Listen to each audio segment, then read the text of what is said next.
Main event. Oh. What did you think to the sparring footage to start with?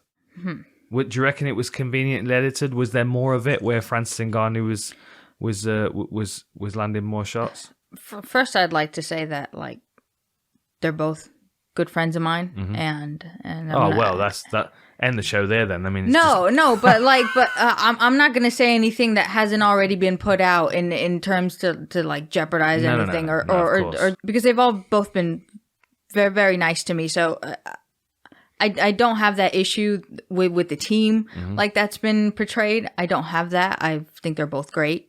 The sparring footage, though, yes and no.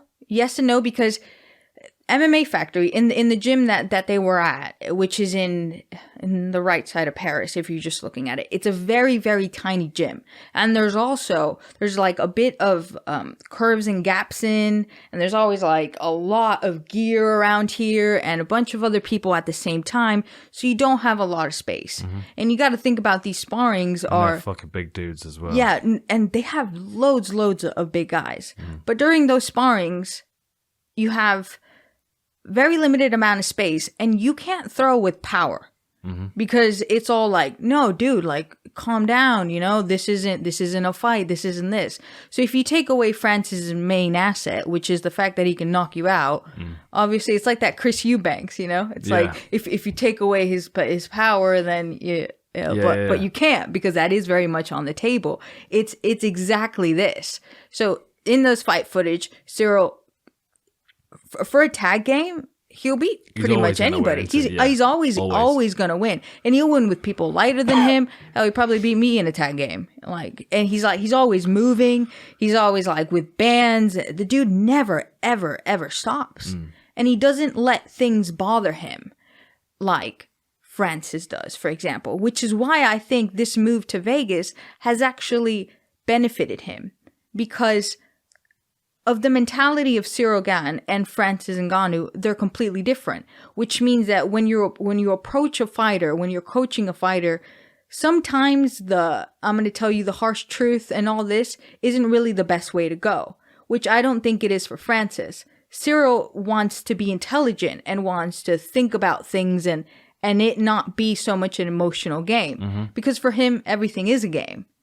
He's always dancing, always playing, always doing anything. So if you can give him like information that helps him create a trick out of it, he will absolutely love that. And he will apply it, and he'll apply it in well, like you say, like play sparring, which he's great at. I've seen him in training, about to crash into another group of guys, and he threw himself, so he didn't land on them.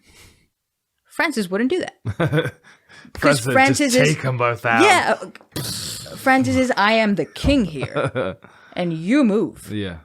And not so much like an ego thing, but just sort of like a personality thing. Yeah, and I think it's a heavyweight mentality. It's like they clear the space as they walk, as they move through it. Yeah, exactly. You got to think of how he is when he walks into any space, though. So do you think Cyril's in the back of Cyril's mind? Do you think he's going, I've got to keep this a tag game because okay, make it simpler. Do you think he respects Ngannou's power to the point where he won't get caught by him? I think he's scared of Ngannou's power. You do, yeah. How can you not? Logically, you've got to be. Because he has felt his power and he has put Cyril down. Yeah, that's the video that wasn't shown, but it is also true. I will come in like for Francis and that, because anytime Cyril would tag him over and over and over again, Francis would get mad and then swing at him. Yeah. And if it caught him just like a little bit, then it'll knock you over. It does. And that wasn't the purpose of that sparring session, which is why that footage doesn't really apply. Like if we're doing situational sparring or if you're my fifth round, come on, man. It's not necessarily that, but So who wins and how? Do you think Cyril's scared? Who wins and that? how? I think Cyril wins probably in the fourth round, I would say. Do you think Ngannou is going to get tired at any point? Or do you think Cyril's going to actually be able to hurt him? I think Francis is coming in with a little bit of an emotional... he's pissed off because of the... Yes. The whole circumstance. Yeah, Like, the whole circumstances with the coach and that's bullshit. Like bringing an interim belt was unnecessary. The drama between the coaches, like the way he walked past both of them after Cyril's last fight and just completely blanked them. But then I also think that's good motivation. And the other thing is where it leaves him afterwards, because that's got to be on his mind. Like you always want to be able to just think about the fight, but then in the back of his mind, his stance and relationship with the UFC is not great. So that's an additional pressure. Kind of.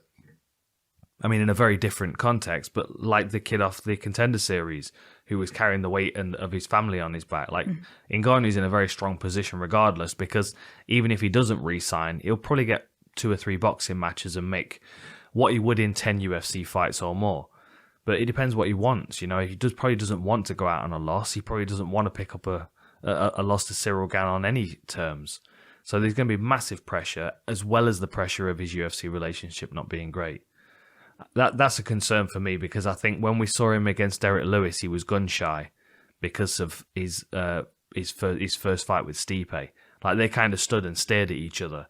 And then when I look at Cyril Gane against Derek Lewis, who's the biggest knockout artist in the UFC, like statistically bigger than Francis Ngannou, Cyril Gane is actually like he's playful in that fight to the point where you can tell he respects Derek Lewis's power, but he knows that he's not going to be able to touch him with it. Now, I don't know whether Ngannou's 0 to 60 is quicker than Derek Lewis, and I would think it probably is. Yeah. But can Cyril Gane stay out the range of that for 25 minutes or less is the question. I will say also, he has brought in some sick training. Cyril has. Yeah, he's brought in, I can't say like his name. I'm sorry, and I was also commentating his fight, and I still can't say his name. But Greco-Roman, in world championships, like has competed.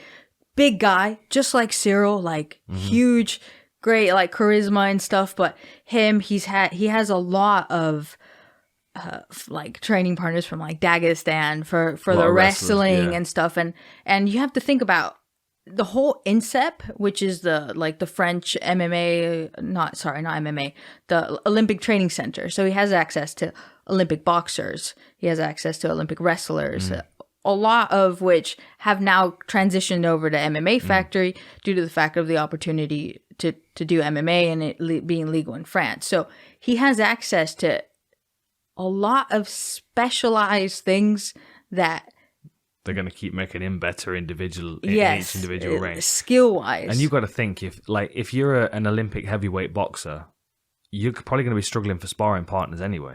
So to like for they're going to be looking for people like Cyril Gane who can move, who can control his shots, who isn't necessarily the biggest puncher, but he's very technical. But then Ngannou's in Vegas, and one of the best things about Vegas is that there are a lot of heavyweights around, even older heavyweights that are floating around that are still there to train with. Anyway, let's get to predictions. I think Cyril Gane's going to do it by decision. I think he's going to frustrate him until he wins. Yeah. Which I think Francis is very easily frustrated, which you could tell by the way he walked past Fernand. Yeah. You could tell that's going to, if you got to think, you see across the corner, you see your coach that you're not, like they do have their disagreements, which I think is a clash of character, not so much of like any side, any wrongdoing. I just think it's a little bit of a clash of character, because Francis like did fly to Paris. Like I remember being in Paris when he was going to fight Stipe the first time, and he had flown from Vegas to there. I remember for like 2 weeks, and I'm like, dude, what are you doing here? Yeah, that makes no sense. But that's out of loyalty and respect for Fernand. But then, the accusation seems to be about ego. So I think they both occupy the same space. But if you see how like Eric treats him, it's always like, oh wow, that was amazing, that was this, that was that. I think he likes that to kind of that helps him grow. To some people that makes them lazy, but to him it helps him grow. Different coaching points in it for different people. So we're both going Cyril Gane then, are we? Yes.